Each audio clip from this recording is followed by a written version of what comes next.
നമസ്കാരം, എല്ലാവർക്കും പ്രവാസി മലയാളിയിലേക്ക് സ്വാഗതം. യുഎഇയിൽ താപനില ക്രമാതീതമായി കുറഞ്ഞു തുടങ്ങിയിരിക്കുകയാണ്. അതിനാൽ കനത്ത മൂടൽമഞ്ഞാണ് രാജ്യത്ത് അനുഭവപ്പെടുന്നത്. കാലാവസ്ഥാ നിരീക്ഷണ കേന്ദ്രം ഇത് സംബന്ധിച്ച് നേരത്തെ തന്നെ മുന്നറിയിപ്പ് നൽകിയിരുന്നു. ഇന്നലെ രാത്രി തന്നെ രാജ്യത്ത് പലയിടത്തും മൂടൽമഞ്ഞ് രൂപപ്പെടാൻ സാധ്യതയുള്ളതായി ദേശീയ കാലാവസ്ഥാ കേന്ദ്രം മുന്നറിയിപ്പ് നൽകിയിരുന്നു.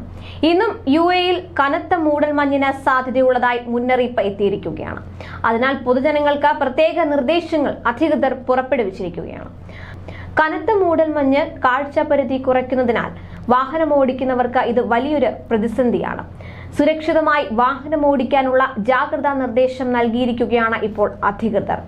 മൂടൽമഞ്ഞിൽ ദൂരക്കാഴ്ച കുറയുന്നതിനാൽ വാഹനമോടിക്കുമ്പോൾ ജാഗ്രത പാലിക്കണമെന്ന് അബുദാബി പോലീസും സോഷ്യൽ മീഡിയ പ്ലാറ്റ്ഫോമുകളിലൂടെ താമസക്കാർക്ക് മുന്നറിയിപ്പ് സന്ദേശങ്ങൾ നൽകിയിട്ടുണ്ട്. അതേസമയം സൗദിയിലും കാലാവസ്ഥാ മാറ്റം അതിരൂക്ഷമായ അവസ്ഥയിലേക്ക് നീങ്ങുകയാണ്. ഇത് സ്ഥിരീകരിക്കുന്ന തരത്തിലുള്ള റിപ്പോർട്ടുകളാണ് കഴിഞ്ഞ ദിവസം പുറത്തു വന്നത്. കനത്ത മഴയ്ക്ക് പിന്നാലെ രാജ്യം കടുത്ത തണുപ്പിലേക്ക് പ്രവേശിക്കാൻ ഒരുങ്ങുകയാണ്.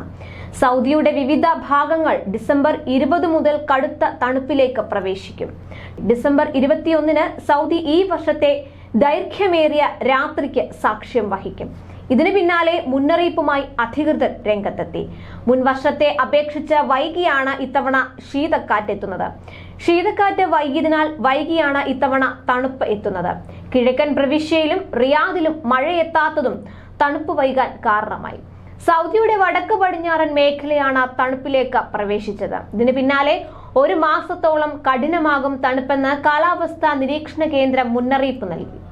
ഹായിൽ, തബൂക്ക്, അൽ ജൗഫ്, വടക്കൻ അതിർത്തി പ്രദേശങ്ങൾ എന്നീ ഭാഗങ്ങളിൽ താപനില കുറഞ്ഞു തുടങ്ങിയിരിക്കുകയാണ്.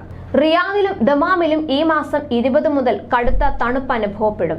ദീർഘദൂര ഹൈവേകളിൽ വരും ദിവസങ്ങളിൽ മൂടൽമഞ്ഞ് വർദ്ധിക്കും. യാത്രക്കാർക്ക് ജാഗ്രതാ നിർദ്ദേശം നിലവിലുണ്ട്.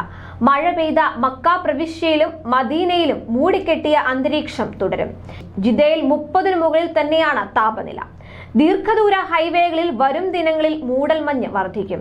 കഴിഞ്ഞ ദിവസം മദീനയിൽ ഹറം പരിസരം ഉൾപ്പെടെയുള്ള വിവിധ ഭാഗങ്ങളിൽ സാമാന്യം നല്ല മഴയാണ് ലഭിച്ചത്. പ്രദേശത്തെ ചില ഗ്രാമങ്ങളിൽ മഴയെ തുടർന്ന് ശക്തമായ ഒഴുക്കുണ്ടായി.